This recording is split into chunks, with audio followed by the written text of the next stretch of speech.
climb inside the Panther tank, a cramped steel coffin wrapped in 45 tons of armor. The air tastes of oil and fear. Your hands rest on cold controls that respond like molasses in winter, while the Maybach engine growls behind you, a beast as unpredictable as the war itself. They called it Germany's superior tank, the weapon meant to dominate every battlefield. Yet for many crews, it was a machine that betrayed them before they ever met the enemy. December 1944. The Ardennes forest lies silent under snow. American crews crouch inside their Sherman tanks, staring into the fog as Panthers prowl forward, predators of steel and smoke. Every man knows the numbers. The Panther's 75mm Quack 42 liters divided by 70 could kill a Sherman long before the Americans could return fire. But in war, numbers can lie. This is the story of two tanks, one engineered to perfection, the other engineered to win a war. Which proved mightier? The flawless machine that broke itself, or the imperfect one that never stopped moving? Long before the Panther tank thundered through the Ardennes, its story began with fear. In the summer of 1941, German forces invading the Soviet Union met a nightmare they hadn't expected, the T-34. Fast, deadly, and brilliantly simple, the Soviet tank stunned the Wehrmacht. It forced German engineers to confront a brutal truth. Their prized Panzer III and IV were already obsolete. In November 1941, a special design committee was formed, the Panther Commission. Their mission: create a tank that could outgun and outlast the T-34. By May 1942, Mann's proposal was chosen. Production began in January 1943. On paper, the Panther was a masterpiece. 45 tons of sloped armor, an 80mm glacis angled at 55 degrees, and the fearsome 75mm Quack 2 42 liters divided by 70 cannon capable of piercing Allied tanks from over 2,000 meters. But what the blueprints didn't show was how fragile perfection could be. From the very first deployment at Kursk in July 1943, reality hit hard. Dozens of Panthers burned before they reached the front lines, engine fires, transmission seizures, final drives exploding under strain.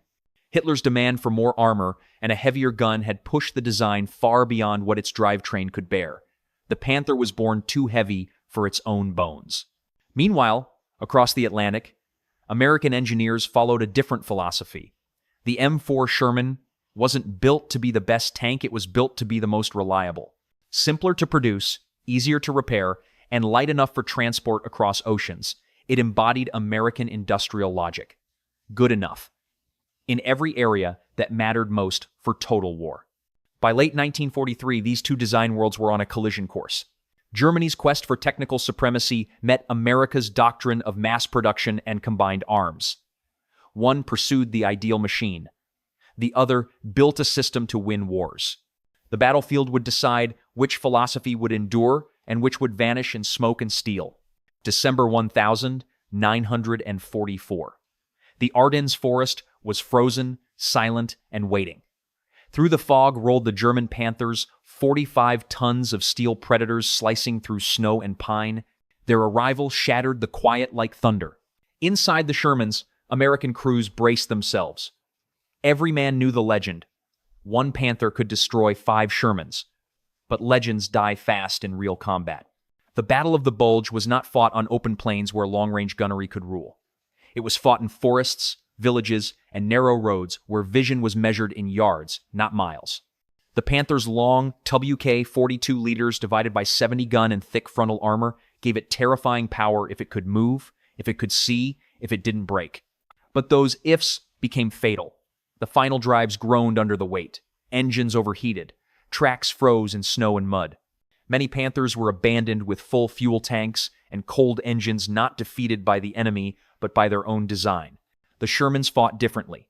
Lighter, faster to start, easier to maneuver, they worked in teams with infantry, artillery, and air support. Their turrets turned on electric motors independent of engine speed, giving them a priceless edge in close-range encounters. In forest ambushes, the Shermans struck from the flanks fast, coordinated, and deadly. At Arracourt in September 1944, that difference became clear. Lieutenant Colonel Creighton Abrams and his 37th Tank Battalion met newly arrived Panther units head-on. On paper, the battle was hopeless. 14 Shermans lost against 55 German tanks destroyed. But Abrams understood something the German commanders didn't. Tanks don't fight alone. His Shermans fought with artillery spotting, infantry cover, and the chaos of fog. Outnumbered but coordinated, they turned the Panther's precision weapon into a liability. Every battle told the same story. The Panther tank was a marvel when it worked, a disaster when it didn't. The Sherman tank was ordinary until you looked at the results. One was engineered for perfection, the other was engineered for endurance. And in the winter woods of the Ardennes, endurance won. For all its promise, the Panther's downfall came not from enemy fire, but from within its own gears. Beneath its sloped armor lurked a fatal weakness, the final drive. French engineers who studied captured Panthers after the war discovered that these crucial components lasted, on average, just 150 kilometers before failure, 100 miles. Then the tank became a 45-ton paperweight. German documents told the same story. In March 1944, field reports listed 13 final drive replacements in only 30 Panthers within a single month. By January 1945, more than 370 defective drives awaited replacement. The cause was simple and devastating. The Panther's drivetrain had been designed for a 35-ton vehicle. Hitler's demand for heavier armor turned it into a mechanical contradiction, a tank too heavy for its own heart. The Maybach HL-230 engine, though powerful on paper, was fragile in practice. Fuel leaks, cracked cylinder heads, and oil fires plagued the machine. During its debut at Kursk, entire companies burned before reaching the front lines. Even when derated to lower RPMs, average engine life rarely exceeded 1,000 kilometers. A Sherman's power pack could run 5 times that distance and be replaced in the field within a single afternoon. Maintenance crews dreaded the Panther. Changing an engine required cranes, special tools, and luck. Accessing inner road wheels meant removing half the suspension. In mud or frost, the interleaved wheels froze solid, trapping tanks in place. American crews, by contrast, could replace a Sherman's tracks in hours, using standard tools carried in every platoon. The difference was systemic. One design demanded perfection, the other expected imperfection and planned around it. By late 1944, the results were undeniable. Fewer than half of all Panthers reported to frontline units were operational at any given time. Spare parts were scarce. Fuel was scarcer. Abandoned Panthers lined the roads of France and Belgium intact but useless, monuments to over-engineering. The Sherman's simplicity had become its secret weapon. Each destroyed tank could be replaced. Each damaged tank could be repaired. Every lesson learned was folded back into the system: wet ammunition storage, improved armor, better crew safety. The Panther might have dominated a single duel, but the Sherman dominated the war of endurance. When the dust settled, it wasn't the tank with thicker armor that defined victory. It was the one that could keep moving. By early 1945, the debate had already reached the highest levels of command. Reports of Sherman losses in Europe filled letters home and headlines across the Atlantic. American tankers called their vehicles Ronsons. They lit every time. The New York Times' Hanson Baldwin questioned whether America's armor was truly adequate for the job. General Dwight D. Eisenhower, weary but pragmatic, asked his division commanders for honest assessments. Their replies were frank. The Panther tank had better guns, better optics, and better armor. Yet Eisenhower's response was swift. He forwarded their concerns to General Marshall. But the war was already turning. By the time anyone could act, the outcome had been decided not by design tables, but by logistics. Across the Atlantic, Britain and France conducted their own investigations. The British rebuilt 9 Panthers after the war for trials. Everyone broke down before testing could finish. Their final report called the tank mechanically unreliable, a polite understatement. France went further. Its 1,947 study, Le Panther, documented catastrophic drivetrain failures, chronic overheating, and maintenance nightmares. The truly weak spot, it concluded, is the final drive. Meanwhile, Soviet crews driving American-supplied Sherman tanks on the Eastern Front wrote of a completely different experience. It drove like a car, recalled Colonel Dmitry Loza.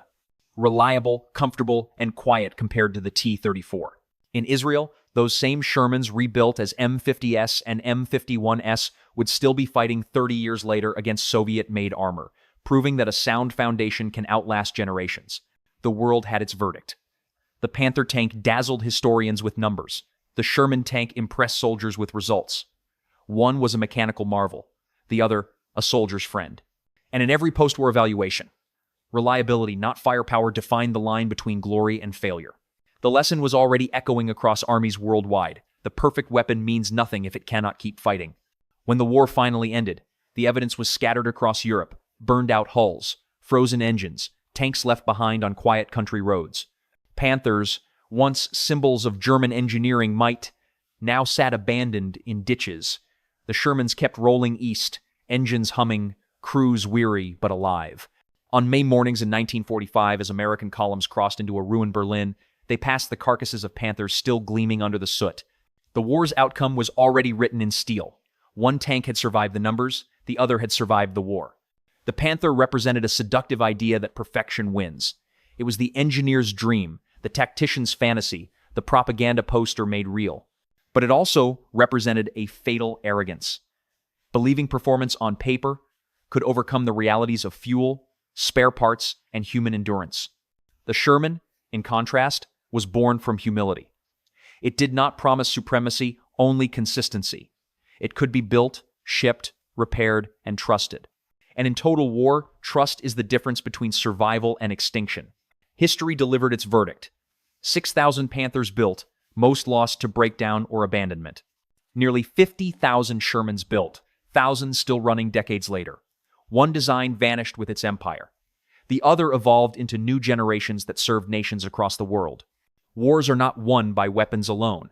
They are won by the systems that sustain them, by factories, supply chains, training schools, and the quiet competence of those who keep machines alive. The Panther tank failed because it forgot this truth. The Sherman tank prevailed because it never did. So, as we look back across 80 years, the question remains, would you rather command the tank that dazzles or the one that endures? If this story reminds you of a lesson history has taught too many times, that reliability, not perfection, defines victory, share your thoughts below. Because even now, the battle between brilliance and practicality continues in every design that follows. Even in the darkest shadows, truth finds a way to be seen. Subscribe to WW2 Tales, Shadows of War, and tell us in the comments which hidden side of the war you want to understand better.